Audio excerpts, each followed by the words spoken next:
Hi guys! So for today's video, samahan nyo kami sa pagpunta sa Manawag. So magpapabless nga pala kami ng motor. 6 AM nga pala kami umalis sa Mabalacat, Pampanga guys. Tara!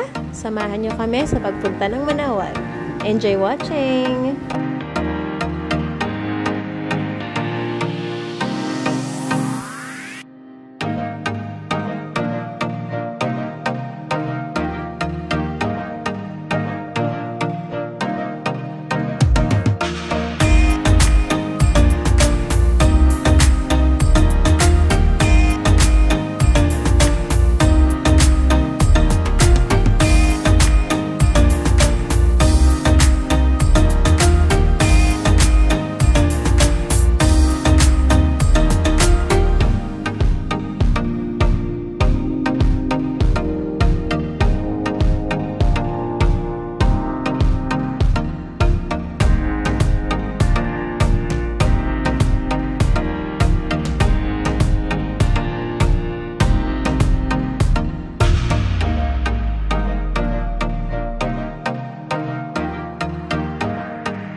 So, ayan guys, sa puntong to, nandito na kami sa lugar kung saan ibabless yung mga motor.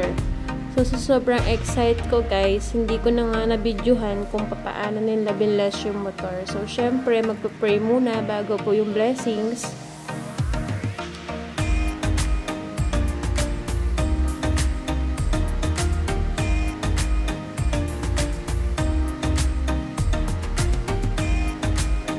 So, ayan na nga guys, no? Kasabuyan na ng holy water dyan, pero hindi pala naka-play yung video. Kaya hindi ko na nabidyohan. So, ang tanging naiwan na lang yung bakas ng holy water. Ayan, nasa upuan, makikita nyo na lang dyan. So, ayan guys. Tapos na mapabless yung mga motor dyan. So, naghanap kami ng parking ngayon para makapasyal kami sa loob ng simbahan or makavisit sa loob ng simbahan. So, pumunta na rin pala kami dito sa may lighting candle, dito sa may Birhen ng Manawag. So, ayan si Our Lady of Manawag. Diba? So, it was my first time na pumunta dito na nakamotor lang. So, ayan, nagsundo na kaming kandila at pumunta na rin kami sa museum. Dahil bawal ang cellphone dito, hindi ko masyado nabidyohan yung iba.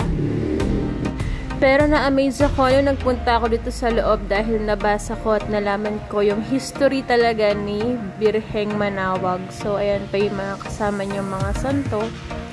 So, pumunta na kayo dito guys para malaman nyo na rin yung history ng Manawag. At syempre, hindi naman pwedeng hindi kami magmimisa kahit na pasilip lang guys.